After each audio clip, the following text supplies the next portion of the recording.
Foreword number 1 by Neil Gaiman. George shook his head slowly. You're wrong, John. Not back to where we were. This morning, we had an economy of scarcity. Tonight, we have an economy of abundance.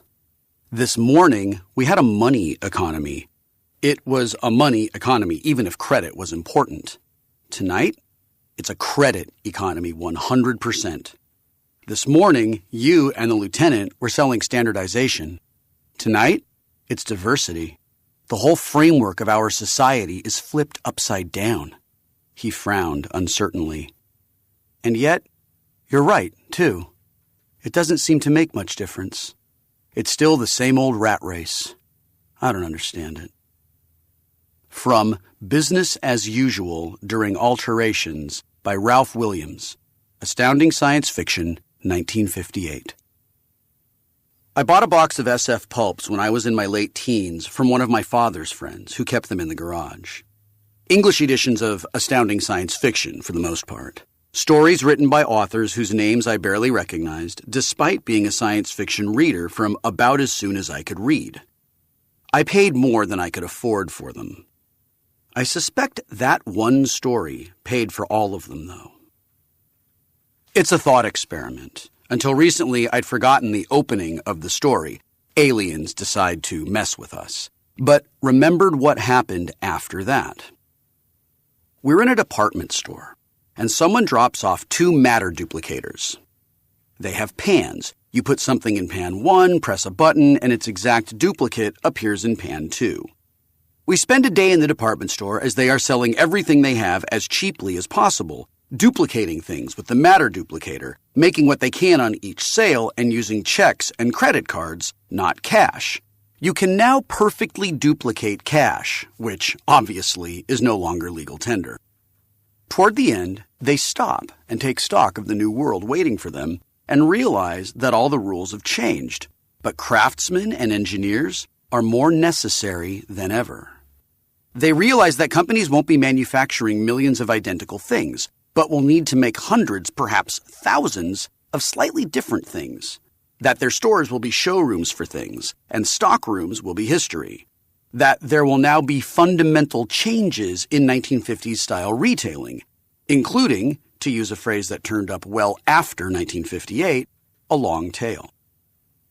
Being astounding science fiction, the story contains the moral of 95% of astounding science fiction stories, which could perhaps be reduced to, people are smart, we'll cope. When my friends who were musicians first started complaining sadly about people stealing their music on Napster back in the 1990s, I told them about the story of the duplicator machines. I could not remember the name of the story or the author. It was not until I agreed to write this foreword that I asked a friend via email and found myself, a Google later, rereading it for the first time in decades. It seemed to me that copying music was not stealing. It was something else. It was the duplicator machine story. You were pressing a button, and an object appeared in the pan, which meant, I suspected, that music as object, CD, vinyl, cassette tape, was going to lose value, and that other things, mostly things that could not be reproduced, things like live shows and personal contact, would increase in value. I remembered what Charles Dickens did 150 years before, when copyright laws meant that his copyrights were worth nothing in the U.S. He was widely read, but he was not making any money from it. So he took the piracy as advertising and toured the U.S. in theaters, reading from his books. He made money, and he saw America. So I started doing Evenings with Neil Gaiman as fundraisers for the Comic Book Legal Defense Fund, and learning how to do that. How to make an evening interesting for an audience with just me and a stage and things I'd written, partly because it seemed to me that one day it might not be as easy to make money from selling stories in the traditional way, but that business might still continue more or less as usual during the alterations if there were other things I could do. And so as the nature of music selling changed utterly and fundamentally, I just stood and watched and nodded. Now the nature of book publishing is changing, and the only people who claim to know what the landscape of publishing will look like a decade from now are either fools or deluding themselves. Some people think the sky is falling, and I do not entirely blame them. I never worried that the world was ending because, as a teen, I'd read a thought experiment in an SF pulp published 2 years before I was born. It stretched my head. I know that the view is going to be very different in the future, that authors are going to get their money from different places. I am certain that not all authors can be Charles Dickens, and that many of us became authors in order to avoid getting up on stages in the first place, and that it's not a solution for everybody, or even for most of us. Fortunately, Cory Doctorow has written this book. It's filled with wisdom and with thought experiments and with things that will mess with your mind. Once, while we were arguing, Cory came up with an analogy that explained the world we were heading into in terms of mammals and dandelions, and I've never seen anything quite the same way since.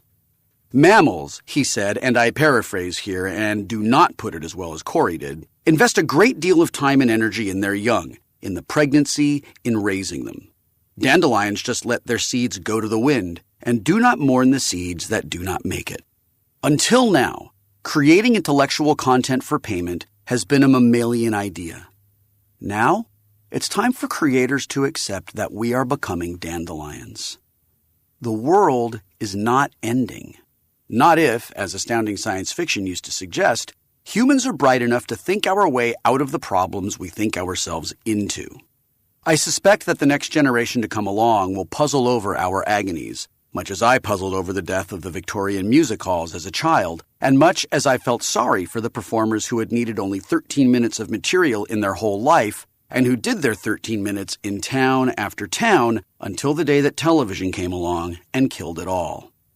In the meanwhile, it's business as usual during alterations.